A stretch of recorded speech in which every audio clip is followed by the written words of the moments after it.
Hi and welcome back. So in the last chapter, we had seen how to deploy an Azure SQL database server and an Azure SQL database using PowerShell.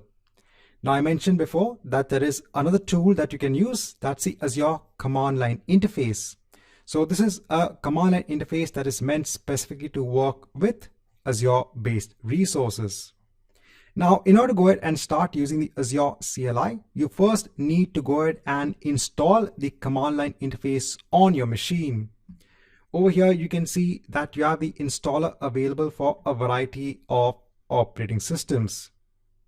Now, again, you can actually go ahead and download and install the version that you want, or basically the flavor that you want, depending upon the OS you're working from.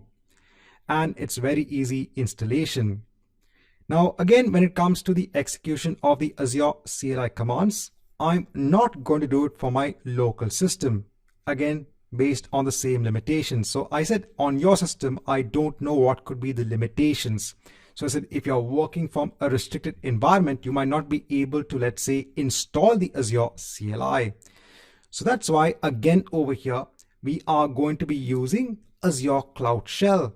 So even earlier on, we had used Azure Cloud Shell to execute the PowerShell commands. And we can go ahead and use the same environment, the same Azure Cloud Shell, to also go ahead and execute Azure CLI commands as well. So let's go ahead and do that. So first, let me go ahead and clear the screen. So over here, again, I have the commands for Azure CLI. So over here, I am setting the required parameters. I'm going to go ahead and then use the AZ SQL Server create command to create a new Azure SQL database server, and then go ahead and use the AZ SQL DB create command to go ahead and create a new Azure SQL database. Again, you don't need to go ahead and remember all of these commands. Just understand this is another way that you can actually go ahead and use to create an Azure SQL database resource. So firstly, let me go ahead. So I'll just right click, make sure to paste all of the commands for setting the required parameters. So I've set all of the required parameters. Now I'll go ahead and execute the command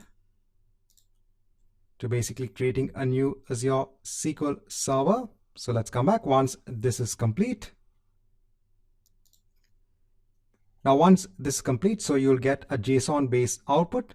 So let's go ahead and now execute the next command to create a new Azure SQL database. So I'll just go ahead and clear the screen first. And let me go ahead and paste that command.